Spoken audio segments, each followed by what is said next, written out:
السلام علیکم viewers, column پیش خدمت ہے. یہ اس کا عنوان ہے جتنی بڑھتی ہے اتنی گھٹتی ہے.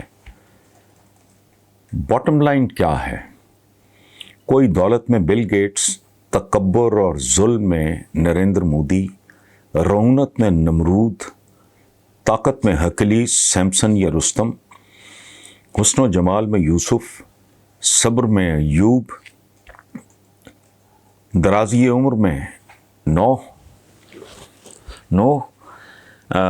مصوری میں مانی یا مائیکل اینجلو، جنون میں مجنو، عدل میں نوشیروان، دبدبہ میں جمشید، ملک گیری میں سکندر یا تیمور، بغاوت میں سپارٹکس، سخاوت میں حاتم، طوالت قامت میں اوج بن انک، موسیقی میں تانسین، شاعری میں انوری فردوسی یا سعدی، مردانگی میں سلطان محمد فاتح، خاموشی میں ذکریہ، گریہ میں حضرت یعقوب، جہالت میں ابو جہل، حکومت میں سلمان، خون ریزی میں چنگیز، رفاہ عامہ میں شیر شاہ سوری، محسن کشی میں روہیلا یا ضیاء الحق، کسب حلال میں سلطان ناصر الدین، سیاحت میں ابن بطوطہ، کثیر الازدواجی یعنی زیادہ بیگمات رکھنے میں واجد علی شاہ، اور ارادہ میں علاؤالدین خلجی ہی کیوں نہ ہو.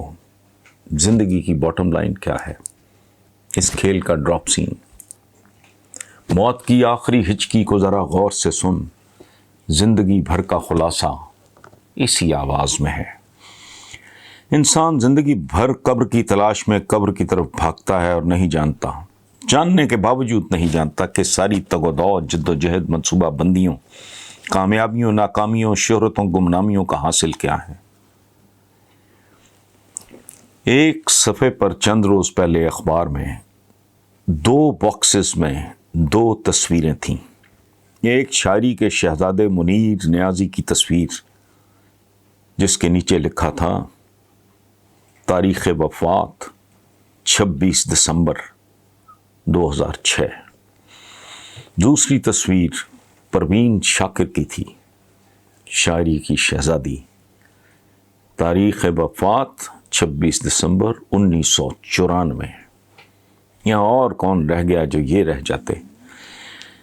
زندگی موت کے گھاٹ اتارے بنا جان نہیں چھوڑتی، قبر کا چوکھٹا خالی ہے اسے یاد رکھو، جانے کب کون سی تصویر سجا دی جائے. لیکن تصویر کیا؟ ریت اور پانی پر بنائی گئی تصویریں کیا، تحریریں کیا؟ خواب میں خواب اور سراب در سراب کے علاوہ زندگی کیا ہے؟ نہ رنجے رفتگاں کر رفتہ رفتہ، نہ رنجے رفتگاں کر رفتہ رفتہ، پہنچ جائے گا تو بھی کارواں تک. ایک دھانسو قسم کے جج کا جنازہ دیکھ کر کسی نے فی البدیہہ کہا، آج دنیا کی کچہری سے سدھارے منصف، ملک الموت کی ڈگری ہوئی ہارے منصف. سیانے کہتے ہیں موت سے غافل ہو جانا یوں ہی سمجھو جیسے دشمن کے نرغے اور محاصرے میں کوئی نہتا آدمی گہری نیند سو جائے. یعنی عاقبت کی راہ میں دنیا ایک پل کی مانند ہے اور کوئی عقل مند آدمی پلوں پہ گھر نہیں بناتا. عمر کی رفتار ہو محسوس یہ دشوار ہے، یہ زمین چلتی ہے، یہ زمین چلتی ہے تیزی سے مگر ہلتی نہیں. حضرت عثمان جب کسی قبر پہ جاتے تو اتنا روتے کہ چہرہ آنسوؤں سے تر ہو جاتا. کسی نے کہا آپ جنت و دوزخ کے بیان پر اتنا نہیں روتے جتنا قبروں پہ روتے ہیں. فرمایا میں نے حضور سے سنا ہے کہ قبر آخرت کی منزلوں میں پہلی منزل ہے، اگر مردہ اس سے بچ جائے تو دوسری منزلیں بھی اس پہ آسان ہو جاتی ہیں، لیکن اگر اسی منزل سے نجات نہ پائی تو دوسری منزلیں بھی کڑی اور مشکل ہو جاتی ہیں. آقا ایسے لوگوں کے پاس سے گزرے جو بہت زور زور سے کہہ کے لگا رہے تھے. فرمایا کہ ان لوگوں میں لذتوں کو تلخ کر دینے والی کا ذکر بھی شامل کر دو. پوچھا حضور وہ کیا ہے؟ فرمایا موت.